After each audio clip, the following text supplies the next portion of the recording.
지금 여러분께서는 김경래 기자의 최강 시사를 듣고 계십니다. 네, 부산시장 선거 얘기 좀 해보겠습니다. 저희들 최강 시사는 전국 방송이기 때문에 부산시장 선거 얘기도 중요하게 다뤄야 됩니다.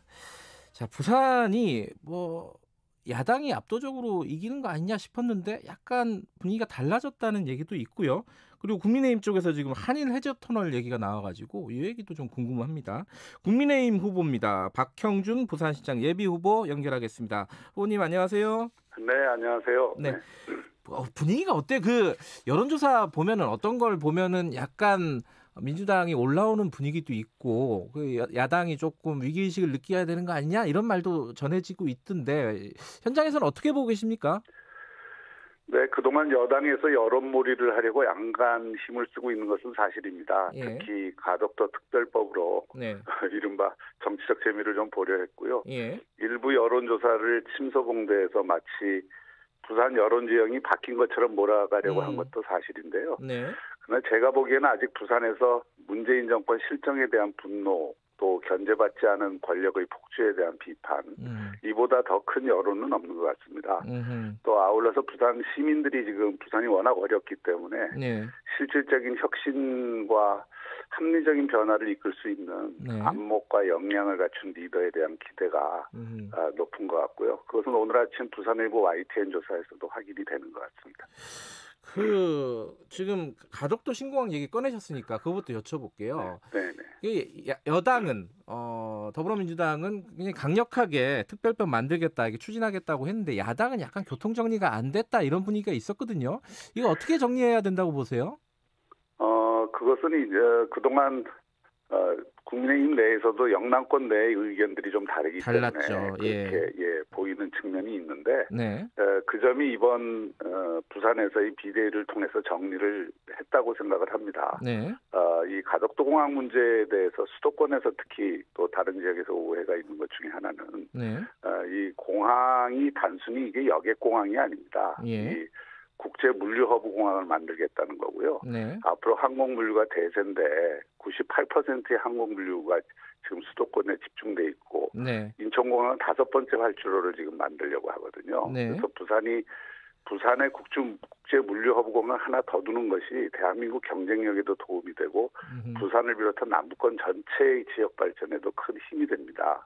부산에는 항만이 세계 6위의 물동량과 그 화물의 60%가 환적 화물인 부산항을 갖고 있기 때문에 앞으로 항공 물류 기능을 가진 공항이 옆에 있다면 엄청난 산업적 효과가 기대되고 또 부산뿐만이 아니라 남부권 전체를 발전시키는 혁신의 인프라가 된다는 관점이 중요합니다. 이번 김종인 비대위원장이 와서 이 선언한 유부산 프로젝트는 바로 이 관점을 담고 있고 물류, 신산업, 금융, 관광의 복합 효과를 가지는 기능을 갖도록 공항을 짓겠다 한 것이기 때문에 저는 이것이 부산뿐만 아니라 남부권 전체에도 이익이 되고 대한민국 전체에 큰 도움을 줄 것이기 때문에 당내 이견은 사실 그에 비해서는 작은 것이라고 봅니다. 김영춘 후보 더불어민주당 후보를 저희들이 인터뷰할 때 그런 얘기를 하더라고요. 이 가덕도 신공항 같은 경우에는 부산에 명운이 걸려 있는 문제이기 때문에 힘 있는 여당이 신속하게 추진할 수 있게 해달라 이런 얘기를 했단 말이죠. 여기에 대해서는 어떻게 생각하세요?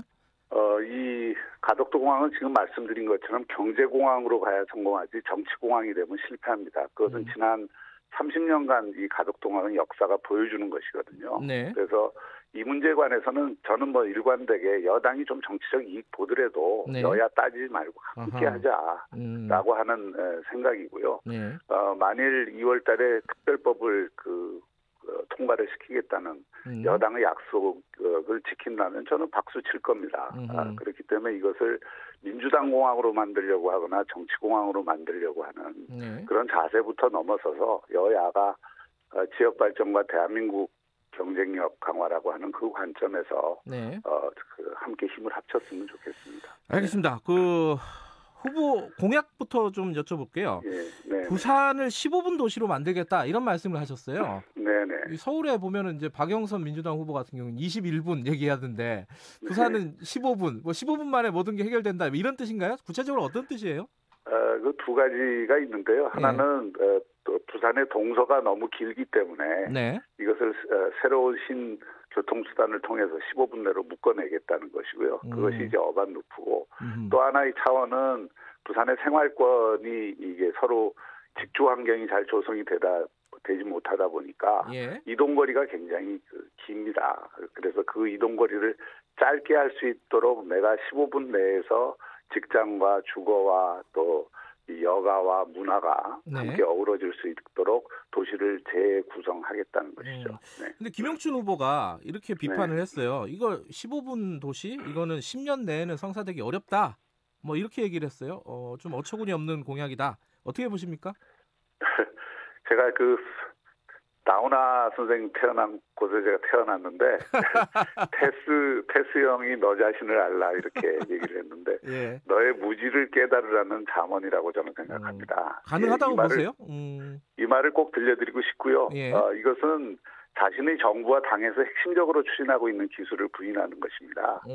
하이퍼루프는 이미 목전에 다가온 기술이고요. 예. 이를 도시형 근거리형으로 응용해 사용하려는 움직임은 세계 곳곳에서 이미 일어나고 있어요. 예를 들어서 워싱턴 DC에서 볼티모어까지 56km인데요. 네. 이걸 91m 대심도로 8분 거리에 주파하는 루프가 이미 계획 단계에 들어갔습니다. 예. 제가 가덕도에서 부산 동쪽까지가 한 1시간 반 이상 걸리거든요. 예. 이것을 15분에 주파하도록 하겠다는 거리가 딱 지금 볼티모어 그 거리입니다. 네. 대심도로 뚫어서 수용 비용도 없고요. 터널도 작고 환기구도 필요 없기 때문에 공사비도 지하철보다 절반 이하로 건설할 수 있습니다. 네. 그래서 가덕도 신공항과 딱 어울리는 교통수단이고 부산이 미래 첨단 도시로 추종자가 아니라 선도자가 되게 하게 해서 미래 혁신 도시로 거듭나게 할 핵심 기술이라고 보기 때문에 이 문제에 대한 논쟁을 하자 그러면 얼마든지 제가 응하겠습니다. 얼마든지 토론하겠다 이런 말씀이시고. 그리고 또 이 부산이 그 지방 도시가 대부분 비슷하지만은 또 대표적으로 인구가 주는 도시잖아요, 그죠? 네, 그렇습니다. 그래서 이제 출산 정책을 발표를 하셨어요, 공약을. 그게 첫 아이는 300만 원, 둘째는 600만 원. 근데 이게 각 지역에서 이런 비슷한 공약들 많이 하고 정책들 시행하는데 효과가 별로 없거든요. 이거 어떻게 해야 됩니까? 그렇습니다. 문재인 정부 들어서 초기에 23조의 저출산 예산이 투입됐다고 했다가 지금은 한 해 40조가 투입된다고 합니다만은 지금 한국의 저출산이 인류 최악입니다. 거기다가 부산은 그 중에서도 최악입니다. 왜냐하면 부산은 청년이 떠나고 있기 때문에 그런데요. 근데 제 핵심 관점은 출산 대책을 찔끔찔끔 수백 가지 대책을 쓰는 것보다 필요성 있는 정책들에 집중해서 예산을 쓰도록 하자는 것이고 이 생각은 제 생각뿐만 아니라 모든 전문가들이 하는 얘기고요. 또 제가 낸 정책 가운데에서 이거 그러기 위해서는 일단 가족의 가치에 대한 그 어린 시절부터 또 젊은 세대까지 이해를 높이는 정책, 또 그리고 출산했을 경우 실질적인 도움을 주기 위한 정책. 그 일환이 이번에 이제 출산을 하게 되면 첫째 아이는 300만 원까지, 둘째 아이는 600만 원까지 지원을 해서 이게 이제 전국에서는 좀 제일 많이 지원을 하는 수준이거든요.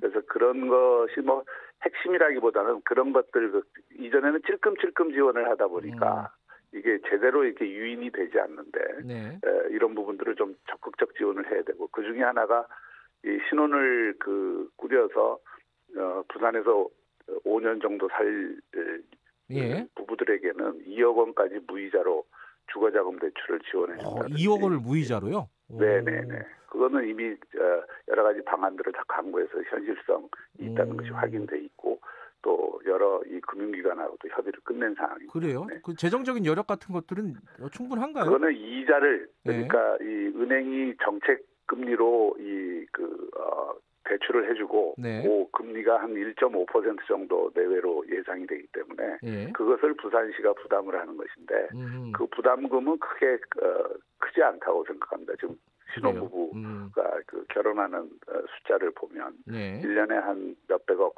수준의 지원이 있으면 된다고 생각합니다. 어제 한일 해저 터널이 좀 논란이 있었습니다. 이게 현실성 있는 거냐?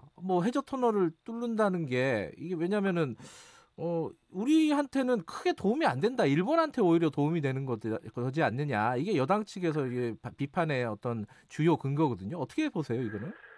이 한일 해저 터널도 30년 된 사안입니다. 예. 이 부산, 일본 양쪽에서 이건 논의가 많이 됐던 사안이고요. 네. 찬반 논의도 이 장단점이 다 드러나 있는 사안입니다. 네. 그래서 어느 한 가지를 침소봉대할 수는 없다고 생각하고요. 예. 뭐 예를 들어서 일본의 대륙 진출에 기지화된다 이런 얘기들은 좀 옛날 얘기고요. 저는 뭐 이 문제에 대해서는 지금 분명한 공론화 과정이 필요하다고 생각합니다. 그래서 그 공론화 과정이라는 것은 부산 시민들과 전문가들이 모두 참여를 해서 네. 이 문제에 대해서 모든 걸 드러내놓고 일정한 수기 기간을 거쳐서 공론화 과정을 통해서 그 시의 입장을 정하는 것이 맞다고 보고요. 네. 이게 왜냐하면 아주 예민한 정치적 사안이 개입돼 있기 때문에 네. 함부로 결정하기가 어려운 것이고요. 이 문제를 다만 민주당이 이 반일 감정에 편승해서 또 이렇게 정치적 공격의 소재로 삼는 것은 저는 바람직하지 않다고 보고요. 이 문제에 대해서도 지역 발전 또 그리고 남북권과 이 동북아시아 경제 공동체를 어떻게 꾸려갈 것인가, 그다음에 한일 관계를 장기적으로 어떤 식으로 가져갈 건가에 대한 큰 관점 하에서 네. 지역 발전에 도움이 되느냐 안 되느냐 이걸 놓고 구체적인 또 전문적인 논의에 들어가야 된다고 생각합니다. 그러면 지금 박형준 후보께서는 이 해저 터널은 다 한다 이렇게 결정한 게 아니라 앞으로 좀 논의해 보자 이런 취지라고 보시는 거예요? 이번 김종인 위원장의 정확한 발언도 예. 이 한일 해저 터널을 검토하겠다라고 되어 있습니다. 검토하겠다. 예. 그래서 김종인 위원장이 이것을 뭐 바로 하자 이런 입장으로 예. 발표를 한 것은 아니고요. 공항이 생기니까 예. 그와 연관된 여러 부가가치를 낼 수 있는 수단들을 적극적으로 강구해야 된다는 차원에서 나온 이야기이기 때문에 얼마든지 공론화 과정을 거칠 수 있다고 생각합니다. 알겠습니다. 그 현안도 좀 여쭤볼게요. 북한의 네네. 원전 건설 추진하겠다 뭐 이런 문건이 산자부에서 발견됐잖아요. 예. 근데 이게 문건은 공개가 됐고 청와대하고는 관련이 없다. 산자부 그 직원의 개인적인 어떤 아이디어다. 근데 여기에 이제 USB를 공개하라. 지금 야당이 이렇게 주장하고 있는데 이건 외교문서라서 안 된다. 이거 어떻게 해야 된다고 봅니까? 어떻게 풀어야 된다고 보세요? 그 야당의 입장에서 이런 의문을 제기하는 건 좀 당연하다고 보거든요. 네. 그 감사원의 감사 결과로 나타난 이게 자료고 네. 만약 정부가 탈원전을 추진하면서 원전을 북한에 주려고 했다면 이건 큰 문제죠. 그 산업부 공무원이 자신의 개인적인 아이디어다. 네. 또 신내림을 받았는지는 모르겠습니다만은 네. 그런 그것을 우리가 상식적으로 조금 납득은 안 되거든요. 예. 그러면 이 문제에 대해서 보다 투명하게 그 밝히는 것이 정부 여당의 1차적인 책임이지. 네. 이걸 자꾸 뭐 색깔론이다, 뭐 다른 정치적 공세의 수단으로 이걸 활용을 하는 것은 바람직하지 않고, 그래서 국가 안보에 관한 문제이고 또 이 그 한국의 비핵화 정책이라든지 이런 것에 대한 국제사회의 신뢰에 관한 문제이기 때문에 투명하게 밝히는 것이 우선이다. 그 정치 공세로 쓰기 전에. 그러면 박형준 후보께서는 USB 내용도 공개해야 된다고 보세요? USB, 그것은 정부가 여러 가지 안보 차원에서 고려해야 될 점이 있다면 적어도 공개할 수 있는 수준에서 이것은 다 공개를 해야 된다고 생각을 합니다. 네. 근데 공개했는데 만약에 뭐가 아무것도 없다, 그럼 어떻게 해야 되는 거예요?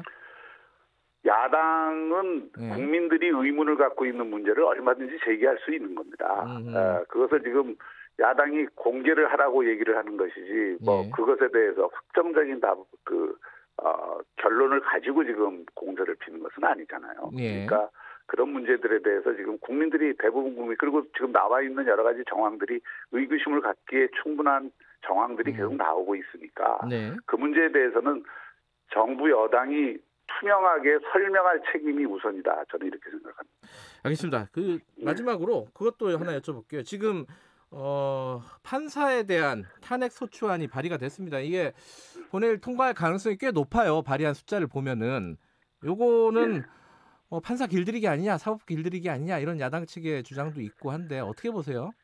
당연히 사법부 길들이기 차원이죠. 이것이 판사가 사표를 제출했는데 사표를 못 제출하게 하고 탄핵 가겠다는 거 아닙니까? 그것도 김명수 대법원장이 사표를 수리를 안 했어요. 이걸 검투할 때 상대 선수를 다운될라 그러는데 다운되는 거 선수를 일으켜서 또 두드려 패는 거하고 똑같은 겁니다.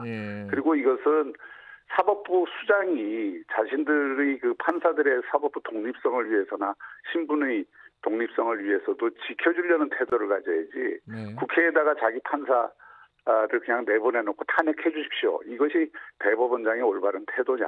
저는 그것부터 좀 지적을 하고 싶고요. 그리고 1심에서 무죄가 난 사안 아닙니까?